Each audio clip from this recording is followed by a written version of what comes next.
And welcome back to Wrestling Mindset. Today we got a great treat for everyone. The great coach Mike Foca, great coach Donnie DeFilippis. Guys, it's great to be all three of us. Three Musketeers.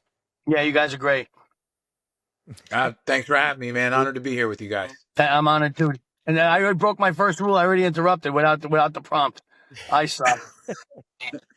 It's a conversation among friends. So good. Yeah. We were talking the other night. We said, hey, we should really get everyone together. I liked what you guys did. You brought several people over from Yale Street over to Red Nose, or your son at least anyway, right? Was it a few people? Yeah. I've been coming up just with Anthony really on Tuesday nights. There's a good group that Mike invited him to be a part of. And Anthony really likes going up there. He likes Coach Foca a lot. And Coach Foca is really good with him. And it's something that for me that works out really well because, Anthony's the younger brother. So I've spent a lot of time with Dominic over the years. And Anthony was just kind of like tagging along. And now he's 10 years old. And I think it's really cool that we get to do that's like our night together. Like it's our thing. We drive up to Red Nose together and I can focus on him and what Coach Foca is working on. And then we go out to eat. His favorite restaurant is right around the corner. So it works out to be a really fun night for me and Anthony. And I'm just grateful Coach Foca included us. Absolutely.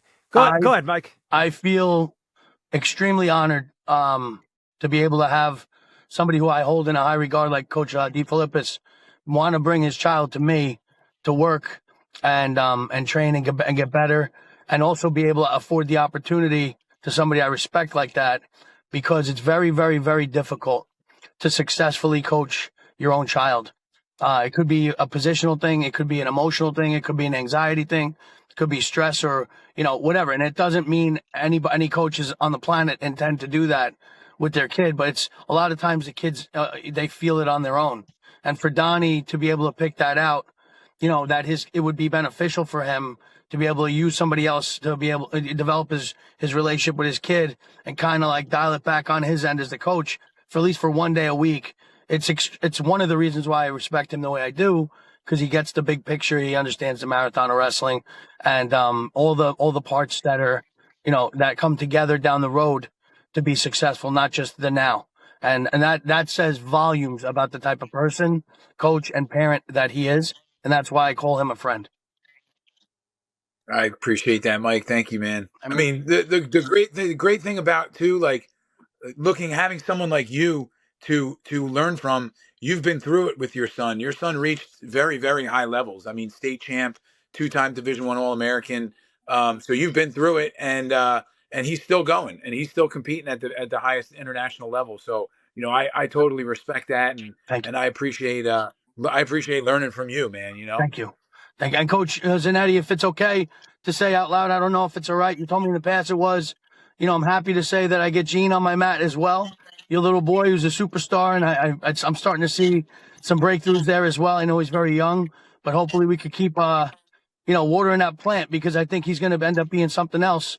And it's nice to see you practicing what you preach as well. And that's another reason why I like to associate myself with people like you guys. You guys are great, and you get the picture for the marathon. Everybody's thinking about the now. And there's a lot of things, I don't want to say mistakes or whatever. People live and learn, and I can't say I got anywhere that I'm at without making a ton of them myself over the period of time that I've been coaching. But I can say I learned a lot, and I could see who's doing it right. And I could see who's going to hopefully figure it out down the road and maybe do it a little bit better as well. But in the meantime, we're just going to keep kicking and seeing what we could do and develop some champions and, help people maximize their own respective potential. Win or lose, down the road, it's going to help them become the best versions of themselves. Absolutely. That marathon that big picture marathon view is really important. And I guess that's what we were talking about the other night over there, about how a lot of times parents, they want what's best for their kids, but a lot of times they just don't get it.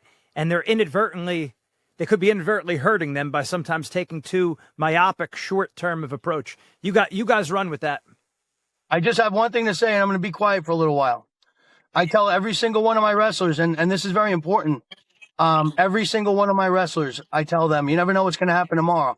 And I say, guys, I give you guys every single drop of who I am, whether it's a weekend, it's a day, I'm on, I'm off, whatever, I'm yours. And with that said, God forbid anything ever happens to me, I would want you to continue your training at Yale Street And hopefully that makes you understand the level of respect I have for you, because I take this very seriously. And it's not just short term, it's long term development. And I told every single wrestler, and I do it consistently, God forbid something ever happens to me, I want them to continue on it with Donnie. And I mean that from the bottom of my heart.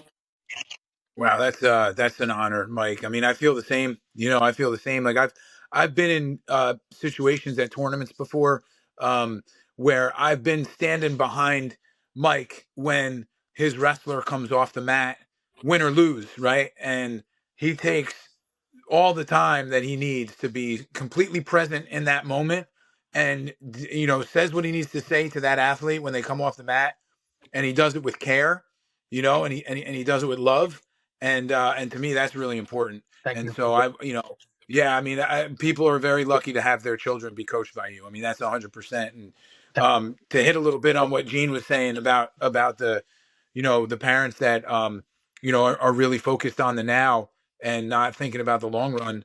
I think it's like guys that have wrestled at the high levels, that competed at the high levels, and we know how hard it is, right? And so a lot of these parents, it's usually the parents that didn't wrestle, or that didn't wrestle at such a high level, that are making it about now, and they can't see the big picture.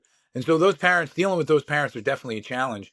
And I think a lot of times I find out that those parents are not, like, I'm very honest, almost to a fault, in the way that I talk to parents. And there's a lot of parents that they lie, straight up lie, and they justify it too. Like, they'll say, oh, he doesn't know my kid like I know my kid, or something like that. Like, you'll hear people say that. And I think it's really challenging as coaches. And then the other thing too is that, a lot of these parents will, if they don't like what they hear from you, or they don't like what they hear from me, well, they're going to go find, there's so many clubs now, there's so many options. Yeah. They're going to go find a club, where a coach is going to just tell them what they want to hear, because they want their money, or they want their business. And, that's a challenge too for us, because you lose more people that you're honest with now. I mean, Mike started Red Nose. I think you had Red Nose before we even started Yale Street. So we've been at it for a very long time. There's clubs that are popping up, left and right now, and these young kids, and they're good. They're good coaches, and they're good. They were good wrestlers, but they have to have some experience, also dealing with parents, and how to talk to parents, and running a program. And that's a whole nother skill set on top of, like, teaching wrestling moves. There's a bunch we could talk about regarding what you just told me. I agree with everything you just said, by the way. On top of that, sometimes it's the more successful parents who are in any sport, a Division I athlete, or wrestled in college, or it could be basketball. It doesn't matter. Whatever their sport was, a lot of times they'll push the kid because they'll have high expectations. And then people have a short memory on their own development. A lot of people remember back at what they did well, but if they took a broader perspective and looked, they'd realize that the certain areas that they had to develop as well along the way, and they weren't perfect. Even though sometimes when people tell stories about themselves, or they maybe talk to their kids, they'll talk about all the things they did well. Hey, we did it this way, and we were so tough. The truth of the matter is, you're putting a lot of pressure on a kid that way. Sometimes it's harder with a successful parent. It's really, really good to be able to back off and just let somebody. Look, it's good for the parents too. It's good to back off and sit down and let somebody else coach your kid and understand their body language, their facial expressions, what they're good at, what they're not good at, their movements. To where you can just sit and enjoy watching your kid do what they do well. Like, I talk to my kids all the time about the difference between being proud of them and being happy for them. Like, I'm always proud of my kids because I know they're going to do the best they can. But when I look at my kid's face and I see how the smiles that they get, or the interactions they have with their coaches or their other kids on their team, I'm so happy for them when the world embraces them and gets a chance to see them, do their thing and do it at their best, or even at their worst, and pick up the pieces. That's hard to do. And a lot of times we have expectations, and it's a lot of it comes down to discipline, guys. From my perspective, I think, like, I have my athletes, they're not, like I said to Coach Gene in the past, my athletes aren't allowed to say what to me. They have to say excuse me if they don't understand me. It's not what. I'm not a what guy. You say what to your friend. You say excuse me to a coach, to a parent, to somebody you have respect for the discipline part of it. And you could tell when you're dealing with parents before you even meet the kid, based on the text messages you get, the greeting or the lack thereof. They get right to the question. You could tell what's missing. And a very, very good telltale sign of when I know I'm getting a parent that's giving me a child that I could work with from the beginning without having to develop the, hey, you're on board with me thing, is I talk to the kid directly. Like, let's say you're the parent standing with your child, and I'll look at the kid. I'll drop down to a knee if I need to. If they're in the Todd's class, or if they're older, I'll just talk to the kid. You can tell what you're working with when the parent speaks for the kid. You can tell what you're working with. You can tell who's making the bed at home. You can tell who's washing the dishes, who's doing the laundry. You can tell, when they have an issue at school, if the kid's encouraged to speak up for themselves in a respectful way. And all that comes down to discipline, eye contact, firm handshake, because you're going to need discipline to keep the stance and motion drills that you put your athletes through, coach. The stance and motion. Yale Street has one of the best stance motion movement contacts of any school I could think of, and I pay close attention to a lot of people. You need discipline for that, because everybody wants to break their stance. Your lower back starts to hurt, your legs start to hurt. You push them, and it's very evident in the look at Paz, John Paz. His stance motion was almost unbreakable, and his contact, he would take people's heads off. People talk about Donnie Pritzloff with cement hands. John Paz had cement hands as well, by the way, because Donnie did too. My point is, you need discipline to be coachable, and you need to understand that there's going to be very, very tough times, and those tough times are more important than the wins. You need to learn how to bounce off your butt back to your feet and keep going, one foot in front of the other. It's not, you could go to any club in the world and they could teach you the most high flying move, but if you can't hold good stance, motion, contact, and make and get your control ties and dominate the tie and move your feet, keeping your face in the fight, if you can't do that, it doesn't really matter where you go and learn, and I need different partners, this and that. You need discipline, and your coach should be able to provide that for you. Yeah, what I'm seeing, a lot of just parents are just they don't get it, because you're trying to talk. When I try to talk to some of them about the big picture, and they just can't get their head out of the tournament that's coming up next week, and then the week after, what their kid weighs, and it's like, what are we really talking about here? There's a lot that they have to learn before we get to this point, and they don't get it a lot of times. I guess, to put some shoe leather on it, to get more practical, what should be the ideal parent posture when they walk into your room? How should they be viewing things? How should they be treating things with their kid? They turn it over to you. What should they be saying? What shouldn't they be saying? Well, for me, I think one of the biggest challenge, like when I know it's going to be a challenge, is like what Mike just said. I mean, I think that's a great concept of talking directly to the kid. That's something that even I have high school kids that I can't communicate with. Their parents want to communicate for them. And I'm like, hey, he's, 16 years old, 15 years old, whatever.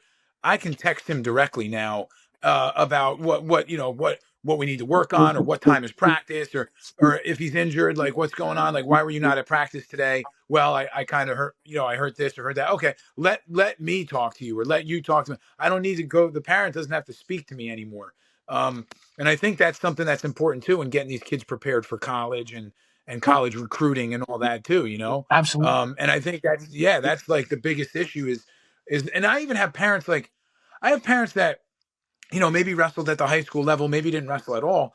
And like, they still, like, if there's 3 Yale Street coaches ready to get in the corner at states or a tournament, whatever, and these parents still go in the corner, right? So it's like, we only get 2 coaches. All right, well, we have 3 Yale Street coaches, so we can get 2 club coaches in the corner, but the parent goes in the corner in place of a club coach. It's like, what are you doing? Why are you doing that? Like, there's no need for that. Like, why? Some parents just can't let it go, though. And I think what Mike hit on earlier is, like, in turn, what you're doing is you're making it harder for them to actually grow up.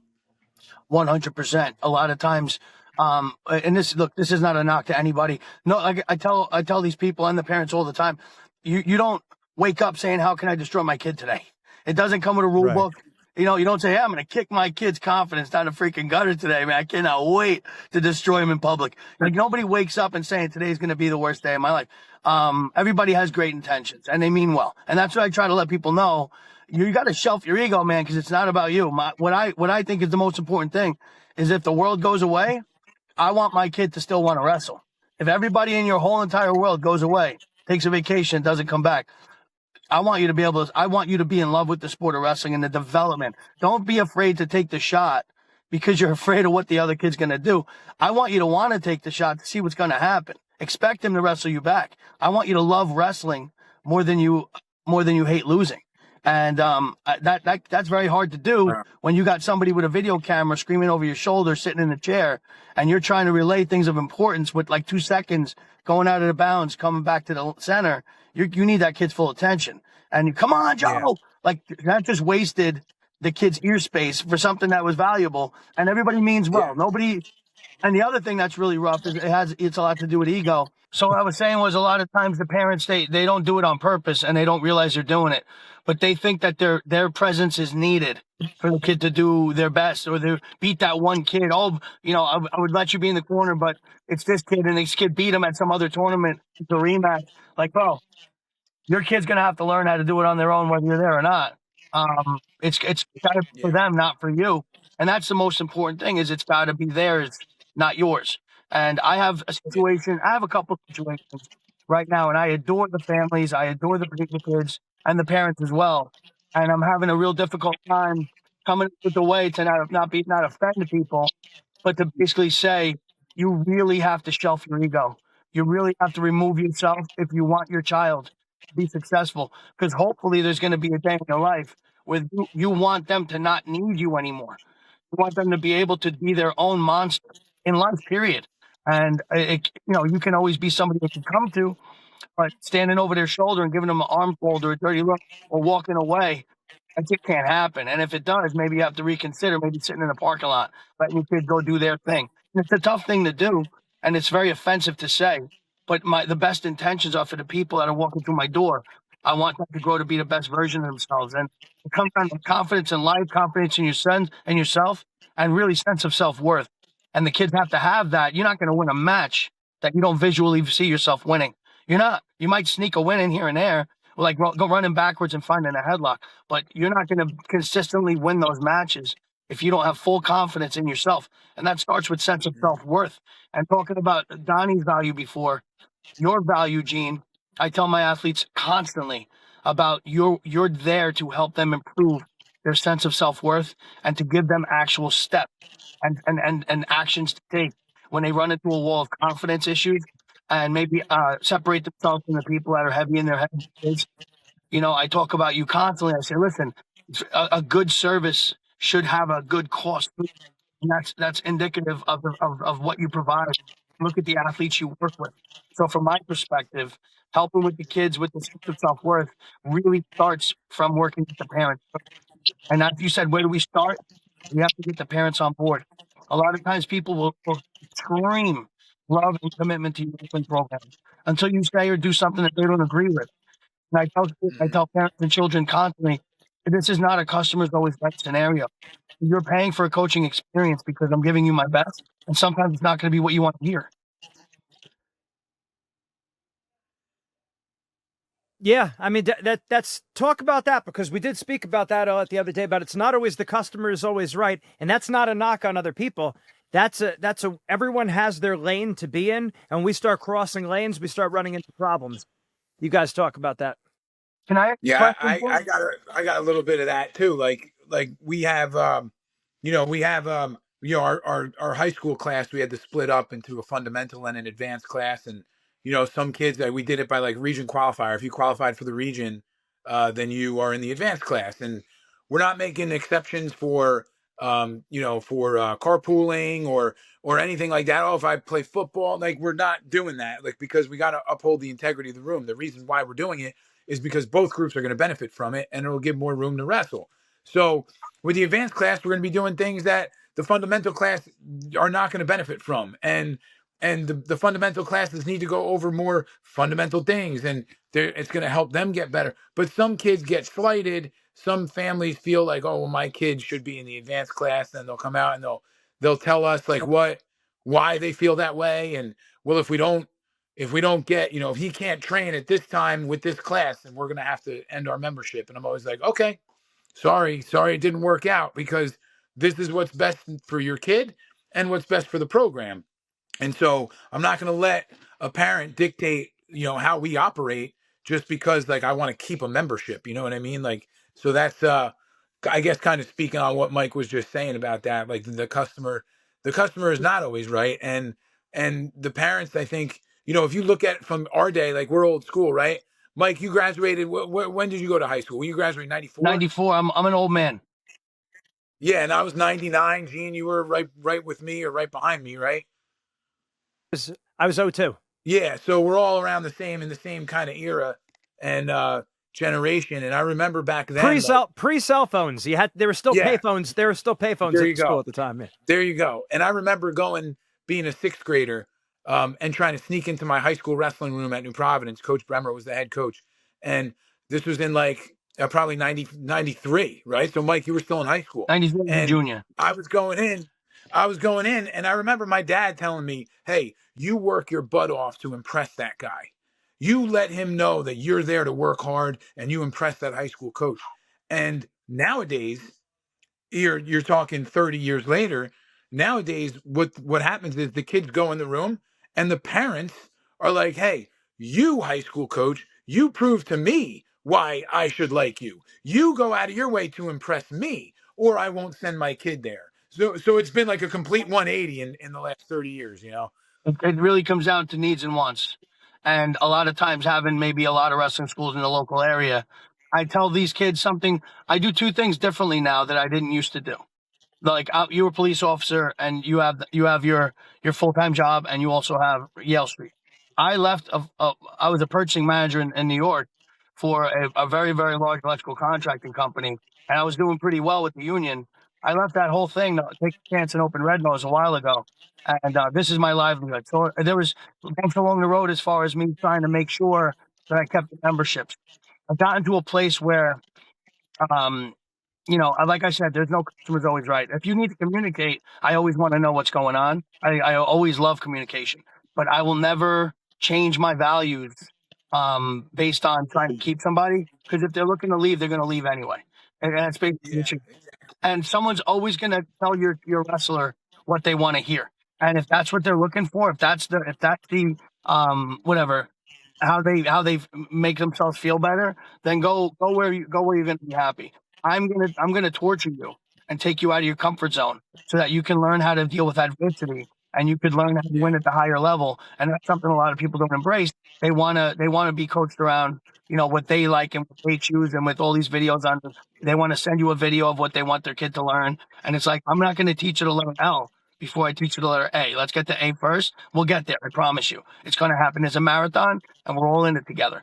I don't let people tell me how to handle their kid unless there's a learning behavioral issue or some type of issue I need to know about. I always want to know. I don't chase kids. I don't try to steal kids, and I don't try to beg kids to stay. I want them to go out and learn what's elsewhere if that's what they need to do. And a lot of more times than not, they end up coming back. Usually by the time they're a junior, and then you're on like fast pace to get good for colleges to want you because you dropped the ball elsewhere or whatever. see, but that's what stinks. We've experienced that too, Mike. It's like if you just stayed the course, you would be so much better if you just stayed here and you didn't leave and then come back. And now we're trying to put the pieces together. That's the hard part. And that's the hard part is knowing. And I swear to you on my life, I know how it's going to play out, and I'm always right. And I wish I was wrong sometimes. Yeah. I'm like, okay, Yeah. I'm sorry to see him go, like, whatever. And I know how that ball is going to roll. And it's sad to say, Donnie, I swear to you, if I was a betting man, I'd put everything on it. I'm not a betting man. I don't even know how to gamble. I know how it's going to play out. I watch it play out. The grass is never greener. And Mhm. 89% of the time, people will win up through high school level because of natural ability. When you get to college and beyond, it's going to come down to the fundamental behaviors. And that's the most important part. And I try to instill that in these kids and the parents. And some buy in temporarily. Some have never left me. But I will tell you this, it's the ones that tell you how much they love you in the beginning. Those are the ones that I expect to not stick around. They're the ones that always leave. They walk in, start bad mouthing other clubs. They walk into our place, they're bad mouthing wherever they came from. I'm like, oh, and then like in a week, they're like, this is the best club in the world. Like, all right, that guy's not going to be here in a year. You saw You know? something you like. Yeah, you saw something you like. Wait till you see all the things you Yeah. don't like. Right, right. You know, it's funny too. Like we have a rule that you have to be a member to do private lessons with us. And then I also go a little bit further in that, where every now and then I'm looking at, class attendance, because that's important to us. That's very important. And in a program, right? Like, I want to know that you're going to be at practice. I want to look back and see what your attendance was like.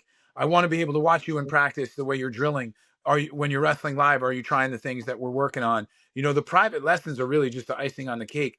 But what we have in today's society is that all the parents are private lesson happy, right? Everything's got to be a private lesson, private lesson. And then the kids also, what I notice is that they, express how much they love private lessons to their parents, and their parents are trying to, like, dude, that's because they don't want to grind it in practice room. Absolutely. They don't want to go to practice and drill hard for 30 minutes and then go wrestle live with a couple of animals in the room. They'd rather just do a little bit of technique for an hour and go slow. And then in their minds, they're like, yeah, well, I'm working hard to get better, but you're not really working hard. The private lessons you look at a college program, what do they do? Personals, like maybe once a week. Everything else is really built around the practice.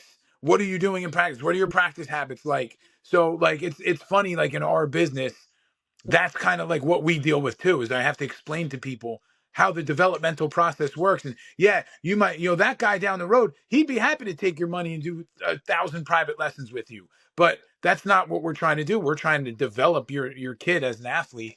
And this is how, that's how we run the program. And a lot of people don't like what we have to say when it comes to that. So it's funny you said that, because that's one of the things I do differently. I said before, I do two things differently. One of them is I will start to tell people now, there's somebody else down the road that'll be happy to take your money, tell you what you want to hear, and do what you want to do.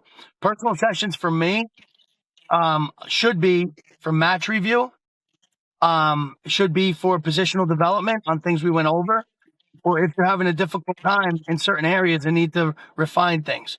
Learning technique, learning fundamentals should be part of your warm-up.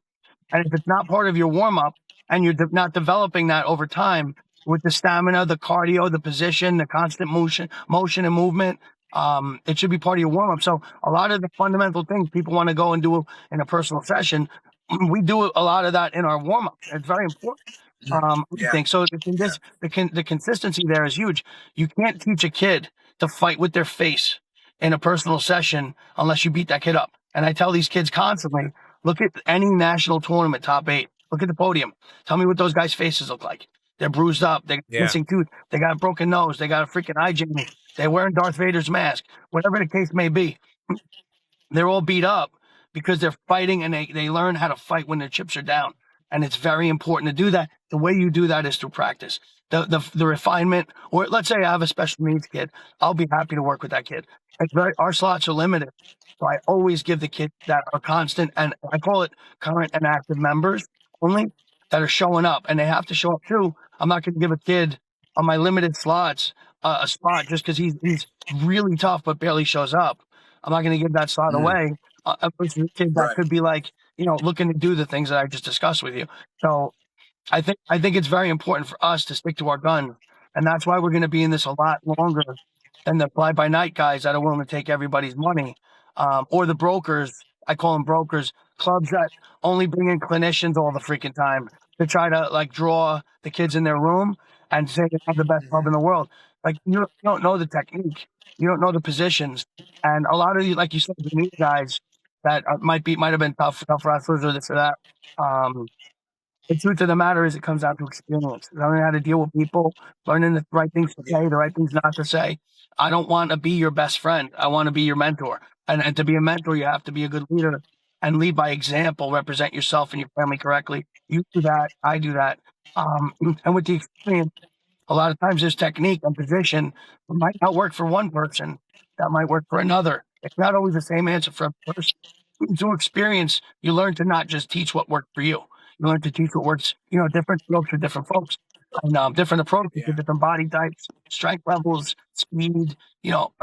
So my take is, I'm going to let the people do what they need to do, but down the road, the ones that understand what they need for the long term, they're going to know what to do. They're going to come back.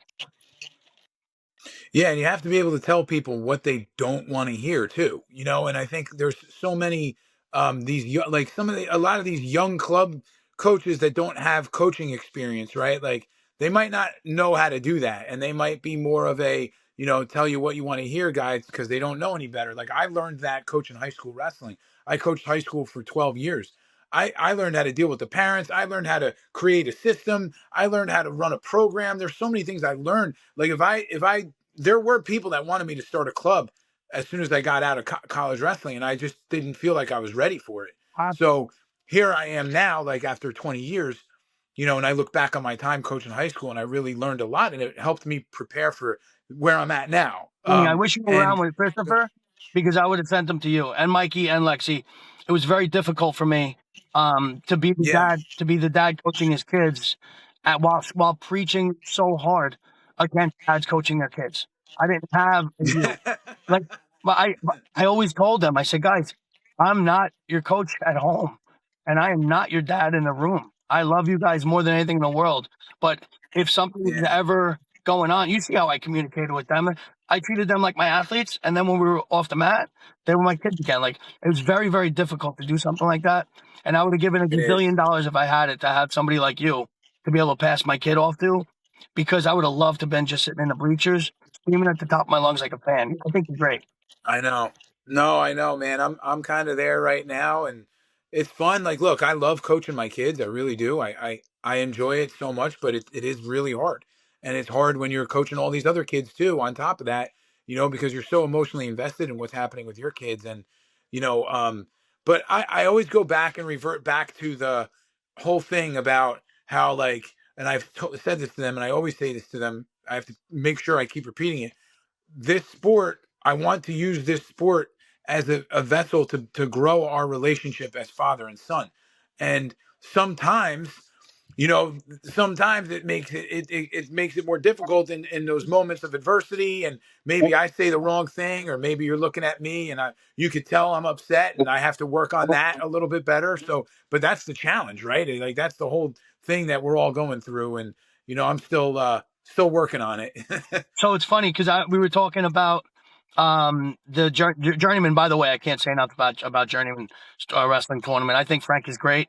I freaking love Journeyman. Great. I think it's the best tournament in the country because you don't lose, awesome. you don't lose two and go home. You got to keep going. It's exactly what this sport needs. Journeyman is my favorite tournament of the year because it's the most honest tournament of the year in regards to your level of development and when you stand versus where you want to be down the road. So I saw Anthony, your son, competing last weekend at Journeyman when I was there, and I wanted to jump in and talk to him. And you told me this week, you're like, I don't know why you didn't. You should have told him.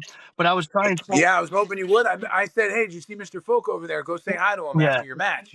I saw like in that one scenario I discussed with you, and we went over it on the mat with his partner. I thought it was very necessary for him to know that, and I was gonna say something, but there were like three coaches there. You're one of them, and I'm standing on the side watching. Man, I almost kept jumping in and saying something, but I didn't. I did myself. You're always welcome to though, Mike, because all of the coaches on the L Street staff really, really respect you. They all know that I bring Anthony up there once in a while. Okay. They know that we got our thing, so they're all cool. Everybody's cool with it, man. Listen, we go way back. I mean, Yale Street Red Nose, like that was one, our best wrestler in our program's history was John Poznansky, and John lost in the state finals to Mike's son Chris. So we have a relationship that goes way back, and that's almost 10 years ago right now. Like what was that, 2018 Chris beat him. So everybody knows you guys, and they know the relationship that we have, and there's always been nothing but respect. Like when Paz wasn't wrestling Chris, till this day, I'm freaking the loudest guy in the room for him. Same thing with Mickey O'Malley. I know. And you gave me scouting reports for Paz. You helped me out a lot with him. I mean, I remember at Super 32 the next year. Yeah. You were helping me with him. So yeah, no, it's all good. Thank man. you. And it's great. It's really awesome to have these collaborations and to be able to work with programs like this now together, because there is so much animosity and drama in our business, and I feel like when you can get two coaches that have been doing it for a long time, that have been competing not only against each other but also with each other, I think it's really special, and I think the kids can learn from that camaraderie, and it doesn't always have to be a me against them thing. No, I mean it's going to be. Look, in the same club, You got I don't consider myself a wrestling club. I consider us a wrestling school. I try to teach, but in the same, whether it's a club or a school, you got your best kids going against your best kids.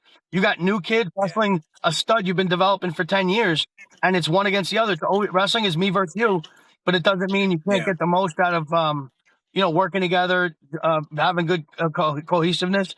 And like I said, if you ever need me to jump in a corner, you let me know. I'm freaking there. As long as I don't have somebody on my match. And I'll never in a million years ever try to take a kid from you, ever. I'm not that guy. Yeah, no, listen, I would never even think of that. But, it's crazy that we have to say that because there are like, man, I've had some experiences. We don't have to mention names. I think a lot of people in North Jersey know who we're talking about anyway. But like, I've lent them kids for a dual team, and we did joint practices that they asked me to be a part of, where we would do a joint practice down at Triumph or something and asked me to be a part of it. And then, a year later, or within that year, that calendar year, I look back, I'm like, I lost 12 guys to this club. How did that happen? If I have a dual team and I borrow a kid from another club on my dual team, Robbie. This happened. Right. Robbie was your guy. That's right. This happened one time to us. We borrowed a kid for New Way back in like 2018. And he was good. He was really good. He was a great wrestler when he joined our team for that duels. Well, about a month later, he walks in our door, and I was like, "What's up?" I mean, I was happy to see him, but I was like, I borrowed him from another club. So the first thing I did was I called that club owner. I said, "Hey, I just want you to know, man, this kid came in our club tonight. I'm not like shutting doors on anybody, but I just want you to know, like, I didn't tamper with him. I didn't try to tell him to train with us. I never made any comments when he wrestled with us. I just want you to know that. That's And right. I think that's like proper etiquette. But there's club coaches that the guy that took 12 guys from me, I never got a phone call from him. No. So That happens constantly. professionally, That happens constantly, and it's sad, but honestly, it's a telltale sign of a character weakness when you're trying to do that to people. And as far as, like I said, example and mentorship and leadership, if that's what you're teaching the kids that you want to train, and that's what those kids want, then that's a match made in heaven. They're supposed to be there. I want the kids that are going to be loyal. I want the kids that are going to look. The truth of the matter is this: if you look at everybody at the highest level, they've been consistent. Usually, for most part, they've been consistent with where they've been at. Like, look at all the young guns guys. Those young guns guys are still freaking awesome all the way through college. Yeah. They never look to ever not be a young guns guy. They're young guns through and through. He's done a phenomenal job with he's my favorite club in the country. I don't care. And all the clubs are really good elsewhere. But I think they've done a phenomenal job. A perfect example is anybody that's been good that's come out of something like that, nationally in college or beyond. Consistency has been their biggest advocate. It's been consistency, determination, love for the sport, passion, learning how to overcome adversity. Like I said, I think that's the key. And people think that jumping around is the most important part for partners. Everyone's like, for partners. No, moron. For partners. It's not for freaking partners. Let me explain something to you. You go to that tournaments drives for me partners. crazy. Your tournaments develop you. Then we get review, we get feedback, we get real information because you learn how to wrestle at the tournaments. And then we review that, and then we do our personal sessions, and you develop off of that. That yo-yo going up and down is the marathon of development. And people think, I'll jump around for partners. Yeah, buddy. The other club will be happy to take your money for the day, happy to see you pop in and give their athlete a different look, happy And to they do can personal. scout you. Yeah. They can scout you while you're there too. They're scouting you. They're going to do personals against you when you leave. You tell me the benefit for you. You don't have your coach in the room with you there. They do. So my take is you use tournaments for partners. You videotape it. One long video horizontally. Don't freaking pause, edit. I want to see the blood time. I want to see the match breaks. I want to see what's going on. And then we'll review. We'll get better from there.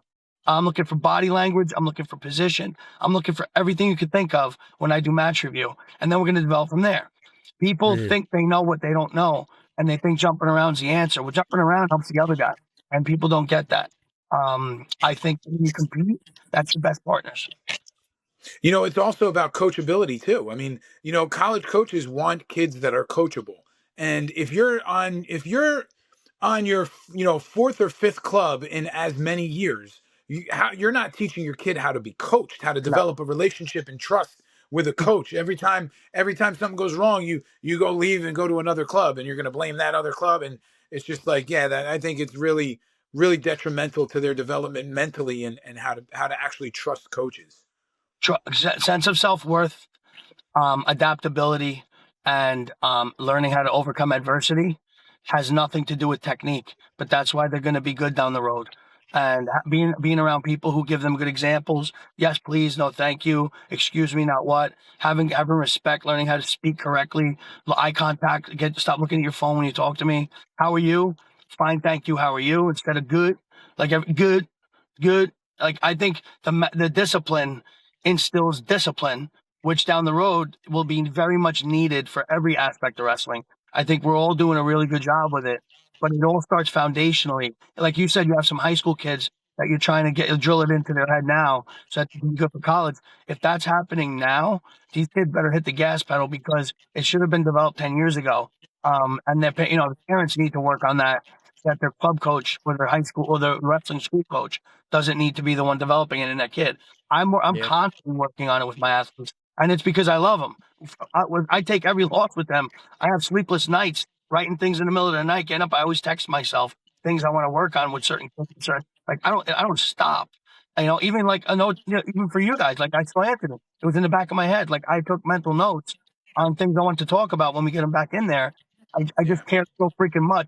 But the most important thing is the adversity. If these kids are coddled, jump around. Oh, my kid doesn't want to do this. My kid wants to do that. Hey, buddy, I get it, and that's fine. But it's going to happen sometime where you're going to have to keep your needs above your wants, and that's huge. Yeah. No, and you look at it, it's social media, it's double-edged sword there because you're always flipping through the phone. You don't have to address some of the deeper things that's going on because you have this buffer that you could put between you and really thinking deeply about things. And of course, there's a lot of downsides that come along with that too. So, I mean, I just think that all ties into the equation when you're not forced to interact with people to the same level we were. You used to have to ring doorbells. You used to call phones. If you had a friend that you had to call their house phone, talk to their parent, you'd speak to their parent, and then get them on the phone. Now you don't have to do that. And I'd have to say that from what I saw is even now, and I can't, for me too, I wasn't the most independent person because a lot of times wrestlers, the parents are setting things up. But we were a heck of a lot more independent than now, where the parents are overly involved. Of course, none of us want our kids to get passed by the competition. We want to give our kid the edge. But at the same time, you have to let the kid fend for themselves. Like Donnie was saying before, your dad was saying to you to make sure to impress the coach. I remember when I would go to the Lehigh wrestling camp in the summer, my mom would tell me before going there, you make sure that coach knows your name after. Go up, introduce yourself. Like that was a big deal. So you don't see that as much. And I think it has a lot to do with the cell phones, the social media. We buffer ourselves from, even some of our deepest feelings and thoughts. Taught my kids how to tie their shoes, how to iron, how to do laundry, wash dishes, cook, make their beds. And I think it might have a lot to do with being in the Marines. And we have Donnie here, who's a police officer. Donnie, when you went through the academy, were they really nice to you all the time? No, I mean, I went through 19 years ago. I actually have been running the self-defense at the police academy for like the last 13 years. I've been teaching there. I ran it for about 4 or 5 years. I just stepped down, but I'm still there. I'm an assistant there now. So I've been in the academy setting for a while. And it's funny because when I'm at the academy a lot, I come back to practice and you could tell I kind of have like a little bit less patience for kids fooling around, and I go into police academy mode, which is good. I think for the little kids, the parents always give me good feedback when they see that. But I Absolutely. think for being a police officer, and it's similar to being in the military, it's a paramilitary organization. It's really made me such a better person, and made me like I wouldn't be able to run the business the way I'm running it if I didn't learn the things that I learned in the police academy and being a police officer and all that, especially like delegating things. Like if you want to give orders, you have to learn how to take orders. And, being a young junior police officer, being in the academy, like you learn how to take orders from people. And even if it's something that you don't agree with, you got to do it. And so now I have, 5 coaches on my staff. I have parents that I have to, deal with and explain things to. And so it's like, okay, I know that, I know how to give those directions and give those orders in a professional way, because that's the way I receive them in my job. So it's definitely helped.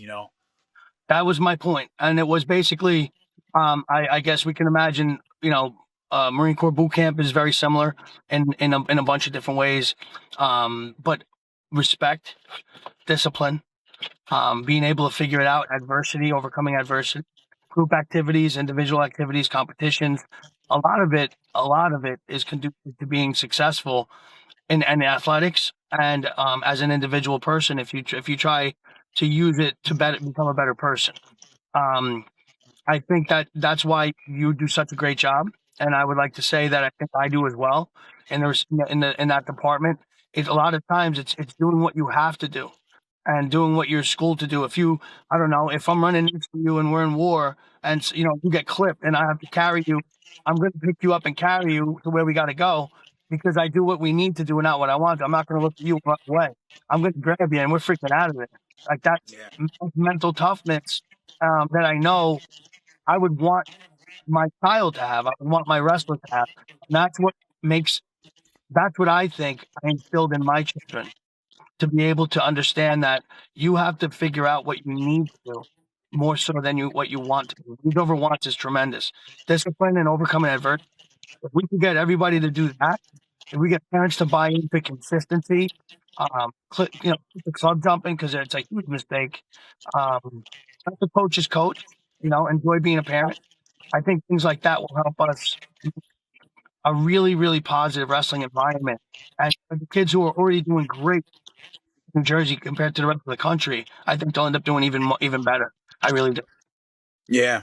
No, I agree with that, man. I agree with that. And a lot of it too is like, we got to get together. We have to work together. We have to have club coaches like you and I are on the same page, and we're working together. And there's other club coaches that don't do that. There's other club coaches that encourage club hopping and want, to take guys and poach guys. And, I think that's holding us back as a club society, like as a state in general, like it's holding us back. If we can all just go about this more respectfully, I think it could be a lot better. Oh, one other thing. I like what you told me about your qualifications for your elite day. That's something to think about. I'll give you something to think about too. I don't know if you do or don't do, but I don't let people drop in on my live days. If people want to come for a trial day, they got to come on Monday. We have 3 days: Monday, Wednesday, Thursday, and Sunday's open mat. On Wednesdays is our live day. Like I just destroy them alive. Monday is usually part one of a 2-day thing we might be doing. So Thursdays they can't come as a trial day because Thursdays is usually part two of something we started on Monday. So it's not really fair to do to the kid. On Wednesday, I'm not looking to have anybody try to come in and scout my freaking kid. So live on Wednesday is not a day to come and do your trial day or your drop in. So we do it on Mondays only. And that's the way I operate. It's kind of like a take it or leave it kind of thing because I care. My loyalty is to the kids that show up on my mat, and I think it's the best way to show them loyalty is to do it that way. It's more so about retention and doing the right thing for the people that are loyal to me than it is about trying to woo the new guy. Oh yeah, you could come on any day you want. You could pop in. Like no. Yeah. Yeah, So I agree. We actually don't do drop-ins during the week because that's when we do the majority of our teaching. And so I don't want like, oh, this kid's a 3-time state champ. He comes in the room and now everybody's distracted and wants to give him attention, but he's brand new and he's not gonna be here. He's just using this as a drop-in. So yeah, what if he comes, once or twice a month? We're gonna get excited every time this guy comes and take attention away from our members who are right. dedicated. So I'm with that, man, 100%. And the same thing with the Yeah, and then personal. go ahead, I'm go sorry, ahead. go ahead. I was gonna say I don't do personals with kids that aren't current active members. Yep, They got to be that's it. showing up. Slots are limited. So, I mean, that's really my deal. I do the best I can with what I got. And the But fact that I have two people. that's it requiring a commitment. And what I learned from having those rules and those policies is that some people are just afraid of committing. They're just afraid of making that commitment. And like I've had to deal with people. There's been some really successful wrestlers that I've turned down for private lessons over the years because of Yeah, our rule.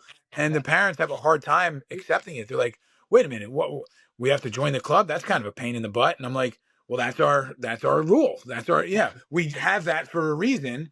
And so it is amazing. Like, listen, how can I justify doing a private lesson with someone who doesn't have enough faith in me to join my club, but I'm going to take time out of my day to do private lesson with you over the guys that do have faith in Right. us to join our club? That's not Right. right. That's not That's a right. great way to look at it. My way to look at it, but that's a great way to look at it. And I agree with that. I say, if I have limited slots, which I do, and I have Yeah. kids that are paying in current, how can I justify taking somebody, no matter how good they are, and overlooking the people that are loyal to me? It's my way of saying thank you, and I'm loyal to the people that show up regularly, so I can develop them, because ultimately it's doors of opportunity that I'm opening for them down the road anyway. Yeah. With school and college, and now with this 30-man cap in college, that's killing. I think that's gonna end up hurting us more than helping us, Yeah. because kids are gonna be dropping out saying, I'm just not gonna be able to wrestle in college because I can't make that cut. So they're gonna go to a different freaking sport, which is gonna end up hurting our sport when we're trying to grow it. So I don't know why that thing came out, but it is, and it's gonna hurt a lot of kids, and it bothers me, especially while they're trying to go from college wrestling to now professional leagues. You're going to have less people to work with, because there's going to be less people wrestling in college. And that's the cut and dry of it. And I'm really, really aggravated with this. I had a coach today text me that they can't entertain my wrestler because of the cap specifically. That never was the case. And that really hurts. And now what that really boils down to being is, now we have to be even harder on the kids to make sure that they're top tier, and they make the cut for the 30-man cap on whatever school they choose to go to. And we have to make sure that the kids physically and mentally and emotionally secure, tough, and confident in themselves to go out there and know that they're going to even make that team. Basically like winning a huge tournament to be able to do that. Yeah, you're also like eliminating the walk on, right? Like, Yeah. there were so many great college wrestlers stories of guys that walked on to their college team and became.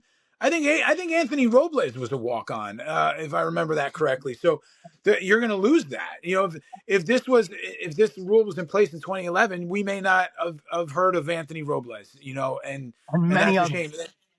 And many others, and even like a lot of those guys, they might not end up being like superstars in college, but they walked onto the team. They love wrestling. They're great teammates. They're hard workers, and they wrestled their entire career. Guess what? Those are the guys that go on to make a lot of money and become very successful in life. And those are the guys that give back to your program. You're not going to have them anymore.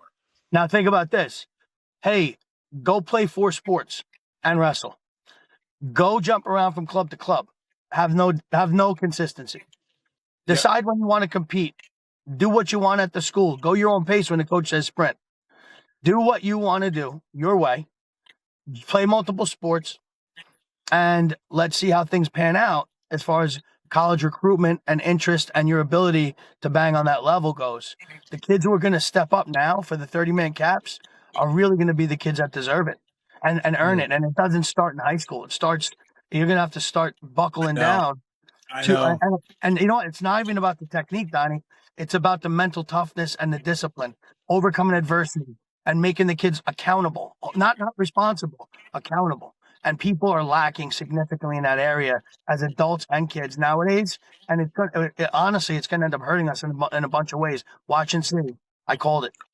I'm seeing a lot of kids too now with the early commitments and the early recruiting now. And I try to tell people, like, some people come in with the mentality of, well, I'm just a freshman this year. Like, no, dude, you have to be, if you want to wrestle in college, Division I, you better be ready to contend for a state title as a freshman. Because after your sophomore year, they're going to start recruiting you. And I have kids that now I'm looking at and they're like, oh my God, before you know it, now I'm a senior and I haven't done anything yet. And now you still want to go wrestle Division I. You should have thought about that 4 years ago when I was talking to you about what you had to do. And so that whole thing has changed too. Like, I've noticed that, especially now that my kids are getting older, wondering what their futures are going to be like. Dominic being in 7th grade now, like, obviously Anthony has more time, but you're in 7th grade now. That window's closing now. 7th grade is so significant. 7th grade is a major year. Now, that's why I started to embrace, pretty much after COVID, That's why I started to embrace the gap year that I'm doing. I have a lot of homeschool kids and a lot of Yeah. gap reclass, because think about it like this. You're figuring it out your freshman year, including GPA. If your GPA isn't towards a 4.0 your freshman year, you're going to have some playing catch up to do as the later years go on, which is going to take a lot of your time away. And then kids are going to be talking about AP courses. Then you have to factor in injuries, potential injuries. Maybe not losing a varsity wrestle off to a kid. By the time you're a sophomore, you need to be ready to do something kind of big. Otherwise, you're putting a lot of pressure on yourself your junior and senior year. Colleges recruit your junior year. That by the time you're a senior, it's a tough go. Oh my Um, God. Yeah. Yeah. Oh. that It's money's funny. allocated for your junior year. So if you're not looking to develop your maturity level, which is huge, your physical ability, technique, balance, strength, speed, that's why I do so well with this gap year, because the homeschool kids that I have with the gap year kids, I put them through exactly what they need. And they're not only do they love it, and they're excited to do it, but we also do a lot of other things, like we have conversations about mentality, mindset, mental toughness. I'll give them some drills to figure out as far as like I don't know, just using their brain on certain things.